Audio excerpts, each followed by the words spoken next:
నిన్న parliament live సెషన్‌ని ఎంతమంది watch చేశారో తెలీదు గానీ, మొత్తం బీజేపీకి సంబంధించినటువంటి కీలక నాయకులు మాట్లాడినటువంటి విషయాలు ఎన్నో ఎన్నో కనువిప్పు కలిగించేటటువంటి విషయాలు.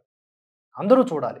దీని మీద అవసరమైతే ప్రతి ఒక్క స్పీచ్ మీద కూడా లైవ్‌లో చూస్తూ మాట్లాడే ప్రయత్నం చేస్తాను. యాస్ ఆఫ్ నౌ కొన్ని కొన్ని హైలైట్స్ ఉన్నాయి.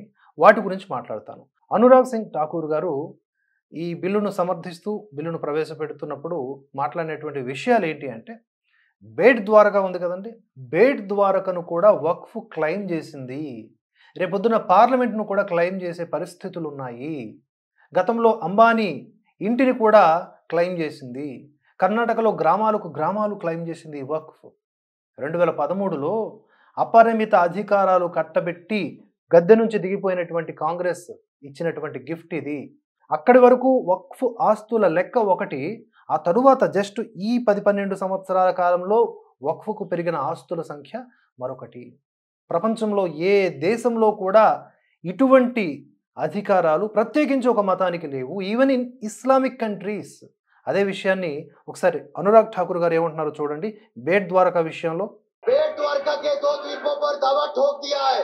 क्या भगवान कृष्ण से पहले इस्लाम धर्म आ गया था क्या भगवान कृष्ण से पहले इस्लाम धर्म आ गया था? सर यही नहीं, कल क्या आनंद भवन और नेशनल हेरिटेज पर आकर मैंने अभी बात सुना था कि आनंद भवन और नेशनल हेरिटेज पर वक्फ बोर्ड अपना दावा ठोकने वाले हैं, तो दे दोगे क्या? అది బేట్ ద్వారకాను కూడా వక్ఫ్ క్లెయిమ్ చేసింది. కృష్ణుడి కంటే ముందు ఇస్లాం ఉందా? ఏ ప్రాతిపదికన క్లెయిమ్ చేసింది?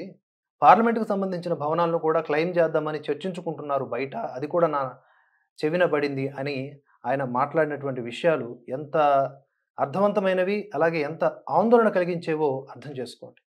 వక్ఫ్ సవరణ బిల్లు ఈ దేశానికి అత్యంత కీలకమైనది.